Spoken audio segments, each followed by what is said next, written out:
Busog match tayo ngayon mga kasimod. Ang sarap nito mga kasimod, tirahin na natin. Lalo na itong sabaw at saka siling labuyo, napakasarap. Ito ang main content natin, paksiw na isdang bariles.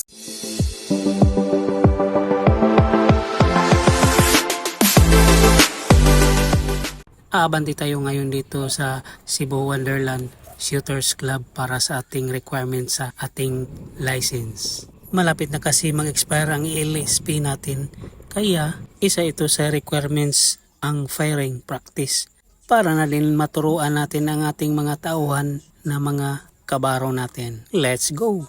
So ngayon nandito na kami sa area kasama ang ating mga kabatsmate na mga SO at mga PNP range officer. Hindi lang natin babanggitin kung sino-sino sila dahil personal vlog lang ito natin.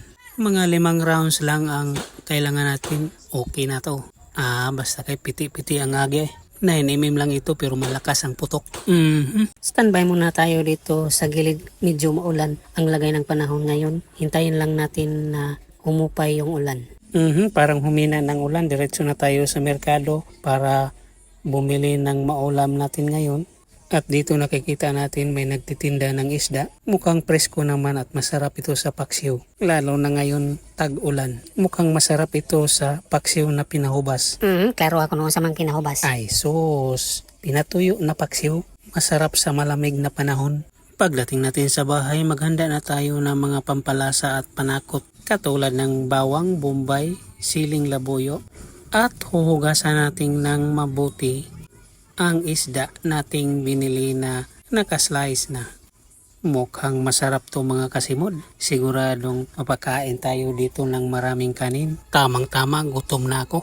Pagkatapos nating hugasan ay ilapag natin dito sa kaldero at lagyan ng suka or coconut vinegar. Lagyan din natin ng pampalasa at asin. Napakadaling lutuin nito mga kasimod.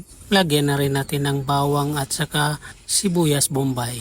At ilang pirasong siling labuyo para maanghang ang dating. At lagyan na rin natin ng mantika, pampaalis ng lansa. Tapos ilagay na natin dito sa stove para simulan na natin magluto. Pagkatapos takpan natin ng mabuti at pakuluan ng 5 minuto. Pagkatapos ng 5 minuto ay luto na rin ang kanin natin. At tama na rin gutom na ako kaya maghain na tayo ng kanin para tikman na natin itong ating linuto. Sakto lang itong mais mga kasimod para sa ulam nating paksiw. Paksiw na bariles.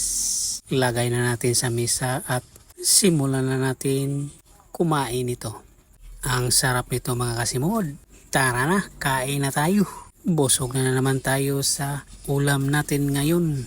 Unahin natin itong buntot. Ito mga kasimlo, masarap ito. Lalo na itong sabaw na ihalo natin sa kanin na mais. Busog match tayo ngayon mga kasimod. Ang sarap nito mga kasimod, tirahin na natin. Lalo na itong sabaw at saka siling labuyo, napakasarap. Ito ang main content natin. Paksiw na isdang bariles. That's it.